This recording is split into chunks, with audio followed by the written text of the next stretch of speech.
दुष्यंत जी, आज के जो कार्यक्रम रहे हैं आपके, थोड़ा सा उनके बारे में ब्रीफ करते हैं, उसके बाद फिर देखिए, पार्टी संगठन में डॉक्टर अजय सिंह चौटाला जी ने रिसेंटली राष्ट्रीय कार्यकारिणी, प्रदेश कार्यकारिणी और डिस्ट्रिक्ट बॉडीज को रीस्ट्रक्चर किया और हमने भी शुरुआत करी कि हम हल्का बॉडीज भी जल्द से जल्द रिकॉन्स्टिट्यूट कर लें।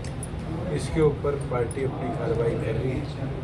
पार्टी के अलग अलग कार्यक्रम भी चल रहे हैं, चाहे वो बूथ पे हमारे युवा साथी और महिला जोड़ने के लिए बूथ सखी, बूथ योद्धा की बात, चाहे पार्टी संगठन के विस्तार के लिए। और आज उसी जिम्मेवारी के साथ गोहाना के अंदर पहुँचे हैं और मुझे लगता है सामाजिक तौर पर बहुत से ऐसे नए साथीगण हैं जो हमारे साथ शायद हिस्टोरिकली एसोसिएट ना रहे और जननायक जनता पार्टी में वास्ता जुटाना चाहते हैं। हम सबका स्वागत करें सर। लेकिन मुख्यमंत्री भी कर रहे हैं अपना जनसंवाद रैली अलग अलग कर रहे हैं, उनका कहना है कि वो वैसे तो भूपेंद्र हुड्डा भी कर रहे हैं, लेकिन वो वैसे तो इनेलो भी कर रही है। हर पॉलिटिकल पार्टी को ये तो अधिकार है कि वो अपने संगठन के प्रति मेहनत और गंभीरता के साथ काम करें। और मुझे लगता है आज सारी पॉलिटिकल पार्टीज इसी प्रयास में कि वो अपने संगठन को मजबूत बनाकर आगे लेकर चलने का काम करें। मुझे लगता है कि हमें जो जिम्मेवारी डॉक्टर अजय सिंह चौटाला जी ने दी उसको पूरी ईमानदारी के साथ, पूरी मेहनत लगन के साथ हम निभाएंगे। ओम प्रकाश चौटाला जी कह रहे हैं कि 2024 से पहले बीजेपी जेजेपी का गठबंधन टूट जाएगा। आपका मतलब उसमें क्या कहना है? तो ये चीज़ विपक्ष के मुंह से और आप जैसे पत्रकार साथी जो बारी बारी इसको सवाल के तौर पे लेके आते हैं, 2019 की नवंबर से सुन रहा हूँ जी। अक्टूबर 27 को ओथ ली थी और नवंबर में ये कहा गया था कि 15 दिन में गठबंधन टूट जाएगा। 3.5 साल मजबूती के साथ दोनों पार्टियों ने गठबंधन चलाया है और आगे भी प्रदेश के हित में गठबंधन इसी मजबूती के साथ चलेगा। जी, और आप किसी के कहने से कि ये गठबंधन टूट जाएगा, गठबंधन नहीं टूटेगा। जब दोनों पार्टियों में मनभेद हो जाएगा, मतभेद हो जाएगा, तो जरूर पार्टियां अपने आप विचार करेंगी। आज के दिन मुझे नहीं लगता कि हमारे पॉलिटिकल तौर पर दोनों पार्टियों में कोई मनभेद अगर होगा, ये तो भविष्य की गर्भ में है। अगर हम महाराष्ट्र उठाकर देखें तो शिवसेना और बीजेपी का गठबंधन इतने लंबे साल चला था, वो टूट। अगर पंजाब उठाओ तो अकाली दल और बीजेपी का गठबंधन तो 2 डेकेड का था, वो टूट गया। और हैरानी की बात है कि कांग्रेस, एनसीपी और शिवसेना मिलकर सरकार बना रही है।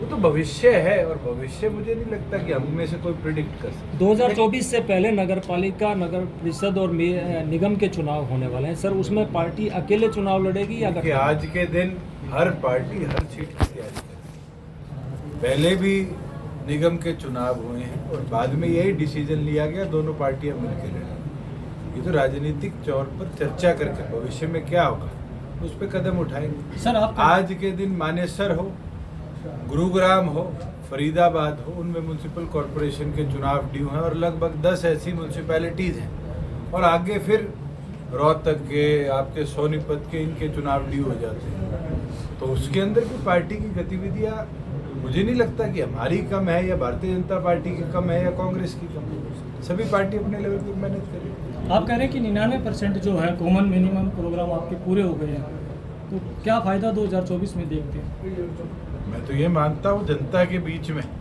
जो हमने वादे किए उसको हमने प्राथमिकता के साथ सरकार के माध्यम से पूरा करवाया है।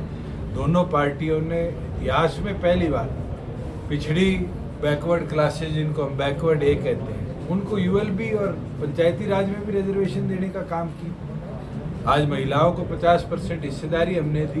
बूथ्स के अंदर 30% रिजर्वेशन महिलाओं के लिए हमने लाने का काम किया। एचटेट का पेपर हो, पहले तो पूरी रात लोगों को ट्रैवल करना पड़ता था, आज उनके घर के पास स्थान उनको हम देने का काम करते हैं। आज ठेकेदारी प्रथा, जिसको बहुत बड़ा चैलेंज मानते थे, उसको पूरी तौर पर समाप्त कर सरकार की कॉरपोरेशन से, कौशल रोजगार निगम से हमने लाखों एम्प्लॉयज़ को कॉन्ट्रैक्चुअली आज सरकार की सेवा में लगाया है। और मैं ये मानता हूँ कि उसके अंदर भी जो निर्णय था कि 1,80,000 से नीचे वाले परिवारों को प्राथमिकता के तौर पे जो जॉब्स दिए जाएंगे, इसमें असली फ़ायदा ये हुआ कि गरीब के बच्चे को नौकरी मिली। आज परिवार पहचान पत्र की हमने हेल्प ली और राशन डिपो की अलॉटमेंट, जो एक टीडीएस प्रोसेस था राशन कार्ड बनाने का, उस टीडीएस प्रोसेस को भी इतना सिंप्लीफाई कर दिया। अभी मैं बाहर खड़ा था तो एक औरत आई जो कहती है मेरे पास तो कोई संसाधन नहीं है, फिर भी मेरा कार्ड नहीं पड़ा। अगले 24 घंटे में हम उसकी समस्या को रेक्टिफाई कराएंगे। और पहले तो महीनों महीनों दफ्तरों में घूमती रहती तो भी उसका राशन कार्ड बनने के लिए कोई ओनस नहीं लेता। इतना सिंप्लीफिकेशन करना मुझे लगता है कि एक इतिहास में चैलेंज था और हमने उसको अचीव किया है। और छोटो, प्रिक्योरमेंट हुई 62 लाख मेट्रिक टन की। मेरे सरकारी गोदामों में आज 59 lakh metric tonne, 59 lakh metric tonne पहुंच चुका है और 58 लाख मेट्रिक टन की पेमेंट में किसान के खाते में पहुंचा चुका हूं। इससे बड़ी अचीवमेंट क्या होगी? आपके गोहाना में 7 दिन लेट टेंडर हुआ ट्रांसपोर्ट का, मगर ऐसा नहीं हुआ कि गोहाना की मंडी में किसान को रात को अपने अनाज पे सोना पड़ा। जरूर उठान में धीराई हुई, मगर उससे कोई किसान परेशान हुआ? आज मोबाइल में मैसेज आते, किसी के गांव में जाके पूछ लेना जो अनाज बेच के आया कि तेरे इतने अनाज के इतने रुपए खाते में ट्रांसफर कर दिए गए। मुझे लगता है मैं सेटिस्फाइड हूँ कि जो फार्मर का भला इतिहास में सोचा जा सकता था आज हमने कर दिया। दुष्यंत जी, एक सवाल है। लेकिन जो लोकल मंडियां हैं उनमें काफी दिक्कतें आ रही हैं। कतूरा मंडी की बात करें तो वहाँ पे जहाँ साइलो लगे हैं और एफसीआई की परचेज है, स्टेट गवर्नमेंट की उसमें इंटरवेंशन नहीं हो सकती। आपको पहले दिन क्लैरिफाई होना चाहिए। आपने कथूरा बोला तो मेरे को पता है कि वहाँ साइलो है। साइलो में भी मैं आज रोहतक गया था और मैंने लाखन माजरा के पास शायद साइलो लगा है, उसका रिव्यू लिया है। उसके अंदर भी पहले से पिछले साल से 3 गुना स्पीड से इस बार प्रोक्योरमेंट हुई है और हमने आदेश दे दिए है, लेटर भी एफसीआई को लिख दिए कि जो इसके अंदर रोलर्स हैं जो अनाज को लेके जाते हैं उसकी कैपेसिटी बढ़ाई जाए कि अगली बार किसान को जो इस बार दिक्कत आई वो दिक्कत। गोहाना के 2 मुद्दे हैं, एक तो जिला की बात आ रही है और एक वेस्टर्न बाईपास बन रहा था, वो अभी मैं तक नहीं बना। कमेटी का चेयरमैन था। गोहाना जिला बनाने का कोई प्रस्ताव डिस्ट्रिक्ट लेवल से हमारे पास नहीं है। हमारे पास उपमंडलों के आए थे, जिसको पिछली कैबिनेट में 6 उपमंडलों को हमने मंजूरी देने का काम किया। 2 उपमंडल इसलिए कैबिनेट ने डिक्लाइन कर दिए क्योंकि उसकी आबादी हम 2 लाख पर उपमंडल नहीं ले जा पहुंचा पाए। गांव ने विरोध किया। वेस्टर्न बाईपास का काफी समय से मेरे पास ये मामला 2 बार आया है और आज भी मैं उसी तरफ से आया हूँ और मैं समझता हूँ कि गोहाना की आबादी अब गांव की या छोटे कस्बे की नहीं, एक शहर की आबादी हो चुकी है। हम जल्द 3 प्रपोजल इस पूरे बाईपास के बनाएंगे जो कि हमारे दिल्ली कटरा एक्सप्रेसवे के साथ से मुझे लगता है हमें निकालना पड़ेगा। इसके अंदर ये तो आप लोग हो, मैं तो कहता हूँ इसको मूवमेंट बनाओ। फार्मर के भी लाभ होगा जहाँ उसकी ज़मीन के पास से सड़क निकलेगी। लैंड अवेलेबल हमें जल्द से जल्द करा दो। ई भूमि पे जितनी जल्दी लैंड अवेलेबल होगी सरकार उतनी जल्दी। पे धरना मैं कई बार बोल चुका हूँ, दोबारा रिएटरेट कर देता हूँ कि खिलाड़ियों के साथ हम हैं। खिलाड़ियों की 2 मांगे थी, कमेटी बने, कमेटी बन चुकी। कमेटी के आगे 16 खिलाड़ियों ने अपनी बात रखी। दोबारा उनकी मांग आई कि इसके अंदर एफआईआर हो, एफआईआर हो चुकी। अरेस्ट की बात पे क्योंकि पुलिस कार्रवाई है, सुप्रीम कोर्ट ने भी संज्ञान लिया है, पुलिस कार्रवाई करेगी। और मैं कहता हूँ और ऑन रिकॉर्ड कहता हूँ कि अगर कोई दोषी है तो उसके खिलाफ सख्त से सख्त कार्रवाई हो। और हमारा संविधान कहता है कि निर्दोष को हमें सजा नहीं देगी। सबसे गिरवा खिलाड़ी जो है नार्को टेस्ट की मांग कर रहे हैं और ज्यादातर खिलाड़ी उसमें हरियाणा के हैं, तो आपका क्या स्टैंड रहेगा सर उसमें? आपका जवाब मैं आपका जवाब दे देता हूँ कि आम आदमी की बात नहीं है। एविडेंशियल प्रूफ किसी भी क्राइम सीन में एक बहुत इम्पोर्टेंट चीज है।